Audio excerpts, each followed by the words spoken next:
सीधे रुक करते हैं प्रधानमंत्री के मन की बात का।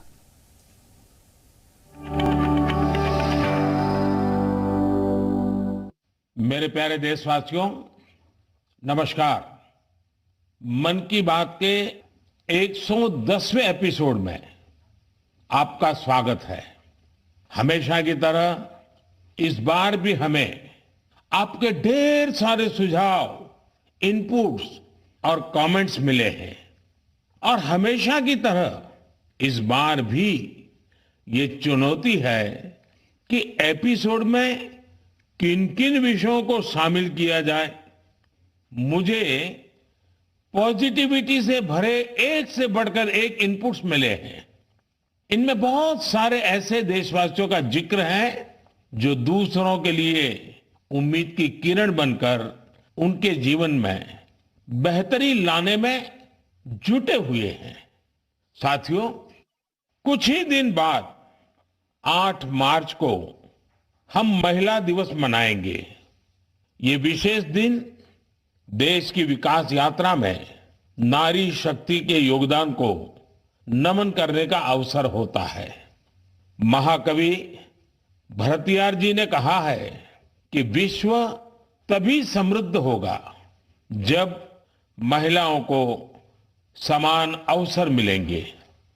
आज भारत की नारी शक्ति हर क्षेत्र में प्रगति की नई ऊंचाइयों को छू रही है। कुछ वर्ष पहले तक किसने सोचा था कि हमारे देश में गांव में रहने वाली महिलाएं भी ड्रोन उड़ाएंगी, लेकिन आज ये संभव हो रहा है। आज तो गांव गांव में ड्रोन दीदी की इतनी चर्चा हो रही है, हर किसी की जुबान पर नमो ड्रोन दीदी, नमो ड्रोन दीदी ये चल पड़ा है। हर कोई इसके विषय में चर्चा कर रहा है। एक बहुत बड़ी जिज्ञासा पैदा हुई है और इसलिए मैंने भी सोचा कि क्यों ना इस बार मन की बात में एक नमो ड्रोन दीदी से बात की जाए। हमारे साथ इस वक्त नमो ड्रोन दीदी सुनीता जी जुड़ी हुई हैं, जो उत्तर प्रदेश के सीतापुर से हैं। आइए उनसे बात करते हैं। सुनीता देवी जी, आपको नमस्कार। नमस्ते सर। अच्छा सुनीता जी, पहले मैं आपके विषय में जानना चाहता हूँ, आपके परिवार के विषय में जानना चाहता हूँ। थोड़ा कुछ बता दीजिए। सर, हमारे परिवार में 2 बच्चे हैं, हमें हस्बैंड है, माता जी है मेरी। आपकी पढ़ाई क्या हुई Sunita ji? Sir, BA final है। और वैसे घर में कारोबार वगैरह क्या है? कारोबार वगैरह खेती-बाड़ी संबंधित करते हैं, खेती वगैरह। अच्छा सुनीता जी, ये ड्रोन दीदी बनने का आपका सफर कैसे शुरू हुआ? आपको ट्रेनिंग कहाँ मिली? कैसे कैसे बदलाव क्या आया? मुझे पहले से जानना है। जी सर, ट्रेनिंग हमारी फूलपुर एफको में हुआ था, इलाहाबाद में, और वहीं से हमको ट्रेनिंग मिली है। तो तब तक आपने ड्रोन के विषय में सुना था कभी? सर, सुना नहीं था। एक बार ऐसे देखे थे, कृषि विज्ञान केंद्र जो सीतापुर का है, वहाँ पे हमने देखा था, पहली बार वहाँ देखा था हमने ड्रोन। सुनीता जी, मुझे ये समझना है कि मानो आप पहले दिन गए, जी पहले दिन आपका ड्रोन दिखाया होगा, फिर कुछ बोर्ड पे पढ़ाया गया होगा, कागज पे पढ़ाया गया होगा, फिर मैदान में ले जाके प्रैक्टिस, क्या क्या हुआ होगा? आप मुझे बस समझा सकती हैं पूरा वर्णन? जी सर, पहले दिन सर हम लोग जब गए हैं तो उसके दूसरे दिन से हम लोगों की ट्रेनिंग शुरू हुई थी। पहले तो थ्योरी पढ़ाई गई थी, सब क्लास चले थे 2 दिन।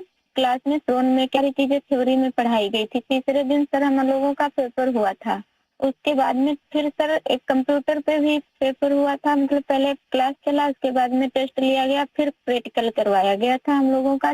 मतलब ड्रोन कैसे उड़ाना है, कैसे कैसे मतलब आपको कंट्रोल कैसे संभालना है, हर चीज सिखाई गई थी प्रैक्टिकल के तौर में। फिर ड्रोन काम क्या करेगा वो कैसे सिखाया?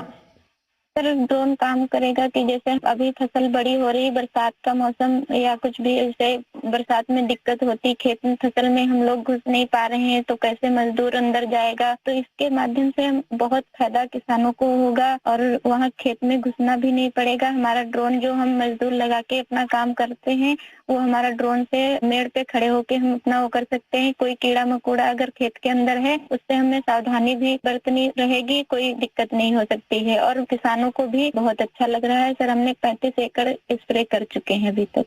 तो किसानों को भी समझ है कि इसका फायदा है। जी सर, किसानों को बहुत संतुष्ट होते हैं, कह रहे हैं बहुत अच्छा लग रहा है, समय का भी बचत होता है, सारी सुविधा आप खुद देती हैं, पानी दवा सब साथ साथ में रखती हैं और हम लोगों को सिर्फ आके खेत बताना पड़ता है कि कहाँ से कहाँ तक मेरा खेत है और सारा काम आधा घंटे में ही निपटा देती। तो ये ड्रोन देखने के लिए और लोग भी आते होंगे फिर तो? सर बहुत भीड़ लग जाती है ड्रोन देखने के लिए, बहुत सारे लोग आ जाते हैं। जो बड़े बड़े फार्मर्स लोग हैं वो लोग नंबर भी ले जाते हैं कि हम भी आपको बुलाएंगे स्प्रे के लिए। अच्छा, क्योंकि मेरा एक मिशन है लखपति दीदी बनाने का। अगर आज देश भर की बहनें सुन रही हैं तो एक ड्रोन दीदी आज पहली बार मेरे साथ बात कर रही है, तो क्या कहना चाहेगी आप? जैसे आज मैं अकेले ड्रोन दीदी हूँ तो ऐसे हजारों बहनें आगे आए कि मेरे जैसे ड्रोन दीदी वो भी बने। और मुझे बहुत खुशी होगी कि जब मैं अकेली हूँ मेरे साथ में और हजारों लोग खड़े होंगे तो बहुत अच्छा लगेगा कि हम अकेले नहीं, बहुत सारे लोग हमारे साथ में ड्रोन दीदी के नाम से पहचानी जाती हैं।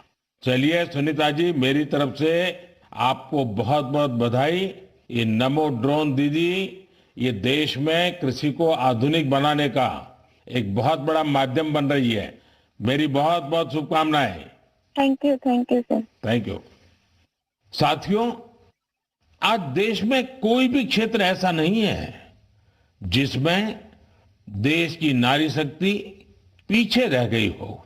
एक और क्षेत्र जहां महिलाओं ने अपनी नेतृत्व क्षमता का बेहतरीन प्रदर्शन किया है वो है प्राकृतिक खेती, जल संरक्षण और स्वच्छता।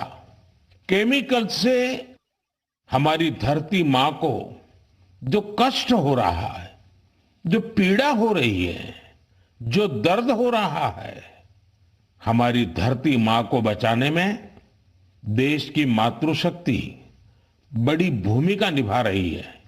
देश के कोने कोने में महिलाएं अब प्राकृतिक खेती को विस्तार दे रही है। आज अगर देश में जल जीवन मिशन के तहत इतना काम हो रहा है तो इसके पीछे पानी समितियों की बहुत बड़ी भूमिका है। इस पानी समिति का नेतृत्व महिलाओं के ही पास है।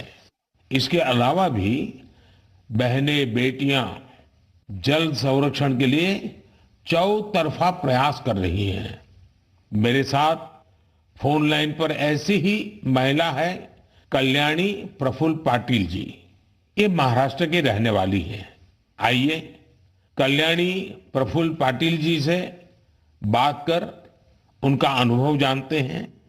कल्याणी जी नमस्ते। नमस्ते सर जी, नमस्ते। कल्याणी जी, पहले तो आप अपने विषय में, अपने परिवार के विषय में, अपने कामकाज विषय में जरा बताइए।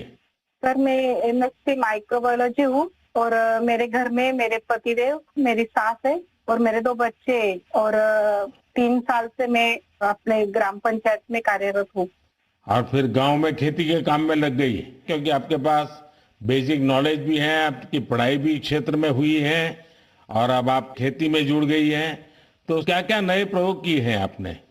सर हमने जो 10 प्रकार के हमारी वनस्पति है उसको एकत्रित करके उससे हमने ऑर्गेनिक फवारनी बनाया। जैसे कि जो हम पेस्टिसाइड वगैरह स्प्रे करते तो उससे पेस्ट वगैरह जो हमारी मित्र कीट रहती है वो नष्ट हो रहे हैं और हमारी सॉइल का पोल्यूशन होता है, जो सब केमिकल चीजें वो पानी में घुल मिल रही है उसकी वजह से हमारे बॉडी पर भी हानिकारक परिणाम दिख रहे हैं। उस हिसाब से हमने कम से कम पेस्टिसाइड का यूज करके, तो एक प्रकार से आप पूरी तरह प्राकृतिक खेती की तरफ जा रही हैं।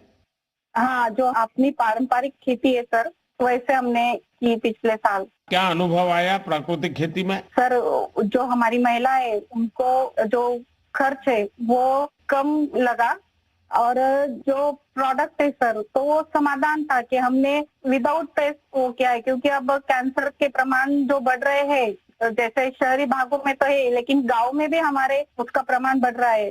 तो उस हिसाब से अगर आप अपने आगे के परिवार को अपने सुरक्षित करना है तो ये मार्ग का अवलंबन जरूरी है। इस हिसाब से वो महिलाएं भी सक्रिय सहभाग इसके अंदर दिखा रही है।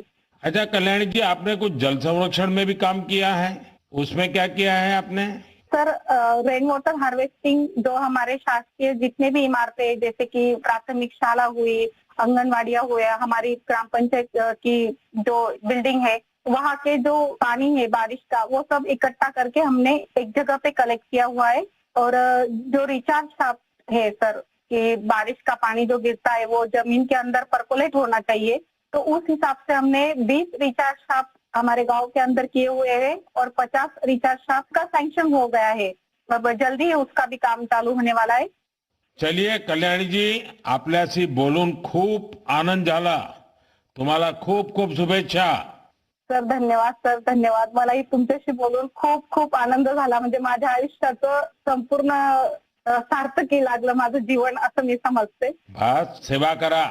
चलिए, आपका नाम ही कल्याणी है तो आपको तो कल्याण करना ही करना है. धन्यवाद जी, नमस्कार. धन्यवाद सर, धन्यवाद.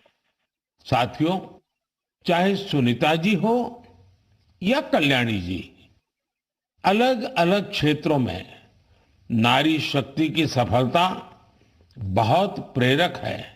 मैं एक बार फिर हमारी नारी शक्ति की स्पिरिट की हृदय से सराहना करता हूं. मेरे प्यारे देशवासियों, आज हम सबके जीवन में टेक्नोलॉजी का महत्व बहुत बढ़ गया है. मोबाइल फोन, डिजिटल गैजेट्स हम सबकी जिंदगी का अहम हिस्सा बन गए हैं. लेकिन क्या आप कल्पना कर सकते हैं कि डिजिटल गैजेट्स की मदद से अब वन्य जीवों के साथ तालमेल बिठाने में भी मदद मिल रही है.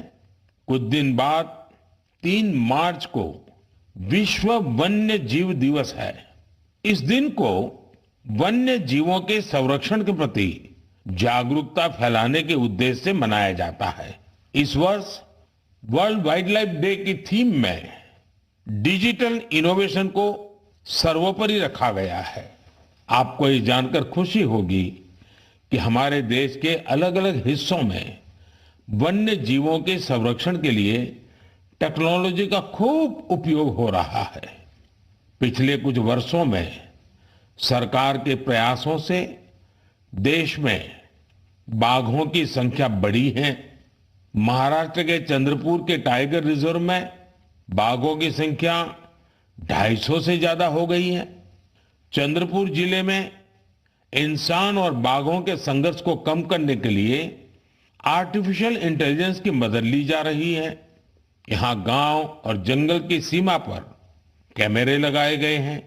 जब भी कोई बाघ गांव के करीब आता है तब एआई की मदद से स्थानीय लोगों को मोबाइल पर अलर्ट मिल जाता है. आज इस टाइगर रिजर्व के आसपास के 13 गांवों में इस व्यवस्था से लोगों को बहुत सुविधा हो गई है और बाघों को भी सुरक्षा मिली है. साथियों, आज युवा एंटरप्रेन्योर्स भी वन्य जीव संरक्षण और इको टूरिज्म के लिए नए नए इनोवेशन सामने ला रहे हैं. उत्तराखंड के रुड़की में रोटर प्रिसीजन ग्रुप्स ने wild life institute of India के सहयोग से ऐसा ड्रोन तैयार किया है जिससे केन नदी में घड़ियालों पर नजर रखने में मदद मिल रही है. इसी तरह बेंगलुरु की एक कंपनी ने बगीरा और गरुड़ नाम का ऐप तैयार किया है. बगीरा ऐप से जंगल सफारी के दौरान वाहन की स्पीड और दूसरी गतिविधियों पर नजर रखी जा सकती है. देश के कई टाइगर रिजर्व में इसका उपयोग हो रहा है. आर्टिफिशियल इंटेलिजेंस और इंटरनेट ऑफ थिंग्स पर आधारित गरुड़ ऐप को किसी सीसीटीवी से कनेक्ट करने पर रियल टाइम अलर्ट मिलने लगता है।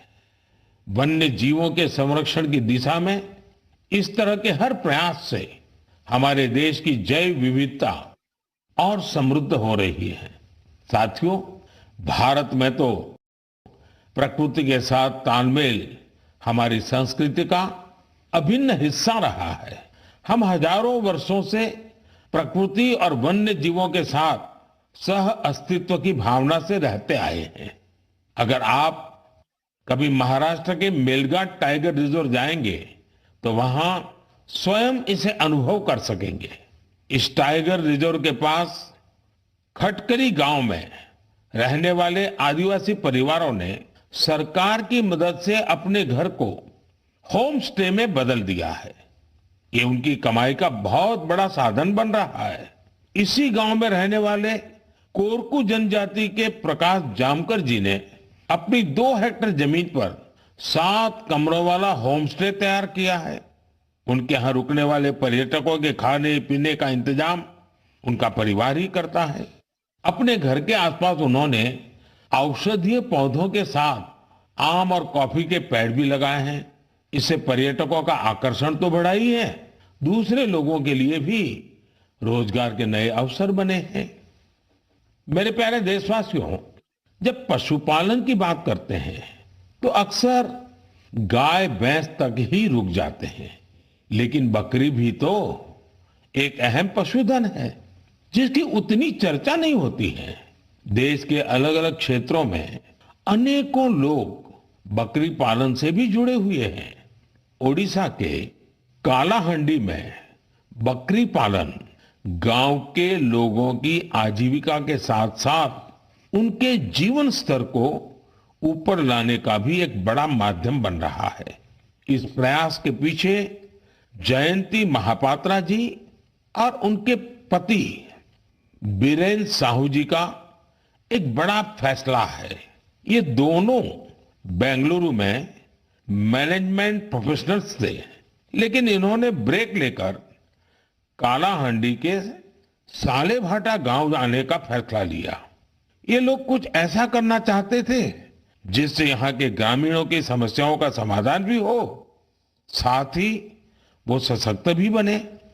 सेवा और समर्पण से भरी अपनी इसी सोच के साथ इन्होंने माणिकस्तु एग्रो की स्थापना की और किसानों के साथ काम शुरू किया।